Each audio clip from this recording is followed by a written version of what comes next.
শনিবার সারা দেশের সাথে রাজ্যেও জাতীয় লোক আদালত অনুষ্ঠিত হয়। লোক আদালতে ট্রাফিক চালান, ব্যাংক ঋণ সহ বিভিন্ন দেওয়ানি সংক্রান্ত মামলা, বিবাদ এবং আপোষযোগ্য ফৌজদারি মামলা সহ বিভিন্ন বিচারাধীন ও প্রাক মোকদ্দমা সংক্রান্ত মামলা নিষ্পত্তি করা হয়।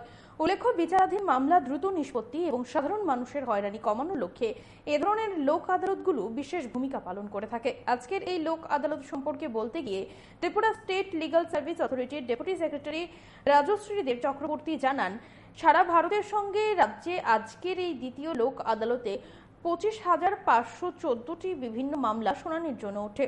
মোট 45টি আদালতে আজকে এই মামলাগুলো শুনানির জন্য ওঠে। পাশাপাশি এদিন তিনি বিনা আইনি খরচে সকলকে এ ধরনের লোক আদালতের সুযোগ গ্রহণ করার আবেদন জানান।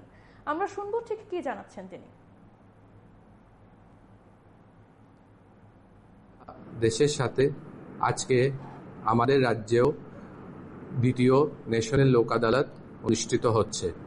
তো আজকের লোক আদালতে আমাদের মোটামুটি 25,514টা মামলা নিষ্পত্তির জন্য বিভিন্ন বেঞ্চে নেওয়া হয়েছে এবং সারা রাজ্যে আমাদের মোটামুটি 45টা বেঞ্চ হয়েছে যাতে মামলাগুলি দ্রুত নিষ্পত্তি হয়।